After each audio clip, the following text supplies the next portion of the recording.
Nongeye kubasuhuza mu mwese bakunda gutega amatwi radio televiziyo Imena radio y'ishyaka Rwanda United Party Gendi Jean Ngendahimana. Ikaze mu makuru yacu yo kuri uyu wa 27 kwezi kwa 2024. Izi ni ingengo z'ingenzi z'amakuru tugiye kwibandaho muri uyu mugoroba. Ishyaka Rwanda United Party Imena riramagana ryivuye inyuma ishingwa ry'umutwe wa politiki wiyita CDF Imena uvuga ko ufite ingabo zigamije gukuraho ubutegetsi bw'Ikigali mu ntambara. Rwanda United Party ivuga ko iki ari igitero simusiga cyayigabweho mu nyungu za politiki ndetse igakangurira abarwanashyaka bacu kuba maso no gushishoza cyane mu gihe basabwa ubufasha bw'amafaranga cyangwa ubundi buganisha ku ntwaro cyangwa igisirikari, by'umwihariko mu gihe akarere kacu k'ibiyaga bigari gatutumbamo intambara bivugwa ko irimo imitwe myinshi twaje intwaro irwanya amaguverinoma ikomokamo ndetse yifuza kuyakuraho mu buryo bw'ingufu. Turabigarukaho muri aya makuru. Anne Rwigara yashinguwe kuri uyu munsi mu ntara ya California muri Leta Zunze Ubumwe za Amerika.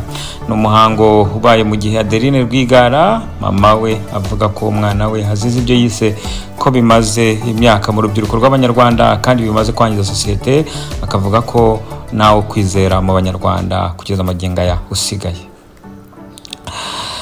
Leta ya Kongo yahamagaje by'igitaraganya ambasaderi wa Algeria muri Kinshasa nyuma yuko umugaba mukuru w'ingabo za Algeria z'iki gihugu asuriye leta y'u Rwanda ku munsi w'ejo. Umubano hagati y'ibihugu byombi hagati ya Kongo n'u Rwanda ukomeje kuzamo ikibazo, ni nyuma yaho banamaganye amasezerano umuryango w'ibihugu by'umwe bw'Uburayi bwagiranye n'u Rwanda bijyanye no gutunganya amabuye y'agaciro ndetse n'ibyakomokaho. Amakuru yacu yakomereze muri Union Nationale de Banyamurenge, ishyirahamwe ry'abakongomani bo mu bwoko bw'abatutsi bamagana leta y'u Rwanda ko atari bimene ngo ize kubavugira. Baravuga ko leta y'u Rwanda nta manda ifite yo kuza kubarengera, nubwo bivuga gutya ariko hari abavuga ko arabo Perezida wa Kongo Tshisekedi akoresha ngo bagambanire bene wabo bangamiwe na leta yabo ya Kongo. Ikibazo cy'amoko gikomeje kuba iyanga mu makimbirane y'ibihugu byombi. Ni mu kiganiro bagiranye n'umunyamakuru Tarisise Semana. Naho mu mahanga ya kure, Perezida Macron w'Ubufaransa aremeza ko ingabo za NATO zishobora kwinjira muri Ukraine. Kwinjira kwabo mu ntambara muri Ukraine kwa NATO bishobora guhagurutsa intambara ya gatatu y'isi, ni mu gihe intambara ya Ukraine n'Uburusiya igeze mu mwaka wayo wa gatatu. Turaza kuza tunababwira n'amakuru yandi atandukanye, kambahe ikaze mu makuru yacu arambuye. Ishyaka Rwanda United Party riramagana ryivuye inyuma ishingwa ry'umutwe wa politiki wiyita CDF Imena. Iri shyaka ryashize ku mugaragaro itangazo ryamagana imikorere y'iri shyaka ryitirira izina ryaryo.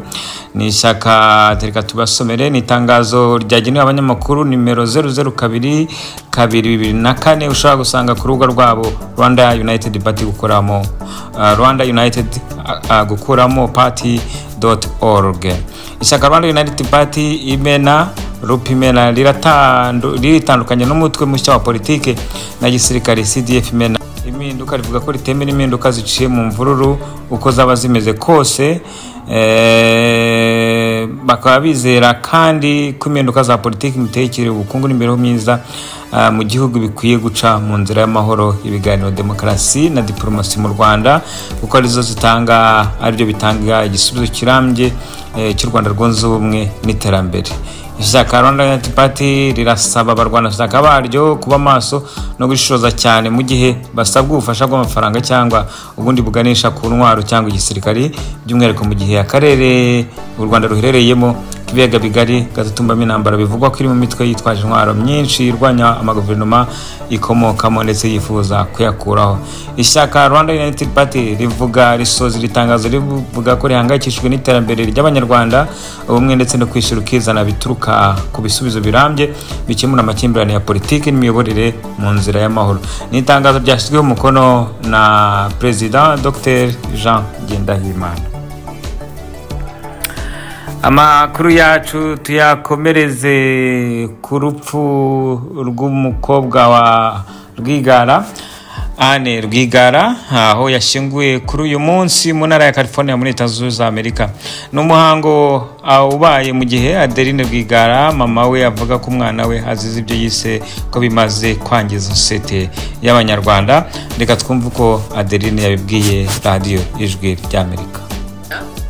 Muri iyi myaka kandi ko bimaze igihe ko nanaka yagiye aricyo n'umwana w'umukobwa w'umwerutse kugenda n'abandi bagabo ni abantu bose ati ntaho nzi nagiye ni aho hose ujya ugira ngo urahizeye ngo n'abantu nta muntu ukizerwa mu Bunyarwanda. Sosiyete yacu yararangiye. Sosiyete y'Abanyarwanda Anne Rwigara avuga ko isa niyarangiye, nako mama we Adeline Rwigara avuga ko isa niyarangiye kuko avuga ko umwana washobora ko yazize amarozi nk'uko abasenguzi mu bya politiki babisobanura. Hagati aho uyu muryango wagiye wibasirwa n'impfu zidasobanutse aho mu myaka 5 ishize umugabo we Asana Paul Rwigara yaje kuzira impanuka y'imodoka aho abatavuga n'ubutegetsi bashinje leta y'u Rwanda kuba ariyo yamuhitanye ibishaka. Amakuru yacu reka tuyakomereze kuri leta ya Kongo aho yahamagaje byitaraganya ambasaderi wa Algeria muri icyo gihugu muri Kinshasa nyuma y'uko umugaba mukuru w'ingabo w'iki gihugu cya Algeria asuriye leta y'u Rwanda i Kigali ku munsi w'ejo. Umubano hagati y'ibihugu byombi ukomeje kuzamo ikibazo ni nyuma yaho banamaganye amasezerano umuryango ubumwe bw'Iburayi bwagiranye n'u Rwanda ku bijyanye n'amabuye y'agaciro. Leta ya Kongo ishinja leta y'u Rwanda gushyigikira umutwe wa M23 ndetse no kuba iterwa ibyo no kujya gushaka mu by'agaciro ku ngufu iyiba, akaba ari nayo mpamvu iteza akavuyo. Ni muri urwo rwego abasenguzi ba politiki bavuga ko leta ya Kongo igihugu cyose kigiranye umubano n'u Rwanda muri iki gihe bahanganye bavuga ko ari igihugu kigiye kubatera inkunga igahitamo kubamagana, akaba ariyo mpamvu bivugwa ko yahamagaje ambasaderi wa Algeria muri Kinshasa. Leta y'u Rwanda yo ishinja leta Kongo gushyigikira umutwe wa FDLR ndetse no kubangamira inyungu z'Abanyamurenge cyangwa Abatutsi babarizwa muri Nord Kivu na Sud Kivu. Mwibutse ko yari amakuru ya RT imena ukomeje kumva kugeraho buri munsi. Abanyamurenge ishyirahamwe Union Nationale de Banyamurenge ishyirahamwe ry'abakongomani bo mu bwoko bw'Abatutsi baramagana leta y'u Rwanda ko atari ibimene ngwize ibavugire. Baravuga ko leta y'u Rwanda nta manda ifite yo kuza kubarengera. Nubwo babivuga gutya ariko haravuga ko ari abo perezida wa Kongo n'ubutegetsi bwaho bukoresha ngo bagambanire bene wabo bari mu kaga. Ikibazo cy'amoko gikomeje kuba iyanga mu makimbirane y'ibihugu byombi. Ni mu kiganiro bagiranye n'umunyamakuru Tarisise Semana, reka twumve uko babivuga. Mu gihe ari ngifite ijambo mwene dataraza kunyunganira reka nsenura nusoza kuri iri jambo umuntu yaba yibeshe bikomeye cyane. Ntabwo Abanyamurenge bigeze bagenda mu gisirikare. Iyo bavuga Abanyamurenge n'ubwoko hagiye abantu ku giti cyabo, kandi abantu bagiye ku giti cyabo bakaza kujoyinga igisirikare cya FPR mu ntambara barwanye. Ni ukuriye ishyirahamwe ry'Abanyamurenge uvuga ko Abanyamurenge batigeze bashyigikira leta y'u Rwanda ku buryo yumva ifite responsibility yo kuza kubarengera muri Kongo. Mu bihe bitandukanye hagiye humvikana bamwe mu Banyamurenge n'abakongomani mu bw'Abatutsi bamagana leta y'u Rwanda kuba yivanga mu bibazo byabo ibitwaje kugira ngo igere ku byo yifuza mu gihugu cya Kongo. Amakuru yacu reka tuyasoreze mu Burayi aho Perezida Emmanuel Macron w'Ubufaransa avuga ko batazigera na rimwe bareka guha inkunga Ukraine kuko gutsindwa kwayo ari ugutsindwa ku Burayi na NATO muri rusange. Ni mu gihe kandi bavuga ko ingabo za NATO zishobora kwinjira muri Ukraine by'umwihariko byeruye mu gihe nubwo Ukraine itari mu banyamuryango ba NATO ariko ngo bashobora kujyayo. Abasengura ibya politiki bavuga ko ibi bishobora gutera intambara ya gatatu y'isi byeruye aho NATO yahangana n'Abarusiya ndetse n'Abashinwa ndetse na BRICS muri rusange. Uwiteka abane namwe kandi abahezagire. Ndi Jean Ngendahimana abanye namwe.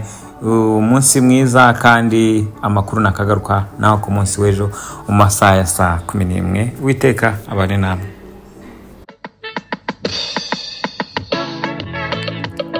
Mbere na mbere amakuru, urashaka visa, kwiga, gutura cyangwa kuba i Burayi, twandikire kuri guteranya 49 173 8904 ubundi tukugezeho amakuru n'ubujyanama bujyanye no kwabona visa byihuse. Ufite umwana wawe ushaka kwiga uri Burayi se urashaka ibyangombwa, tugane ubundi tukugeze ku bibazo, tuguha ibisubizo by'ibibazo ufite muri rusange by'imiturire ndetse na immigration ku Burayi, Canada ndetse na Amerika. Inkuru nziza rero yatashye abanyarwanda, ni ubujyanama bwacu, tugane serivisi nziza zinoze ziragutegereje.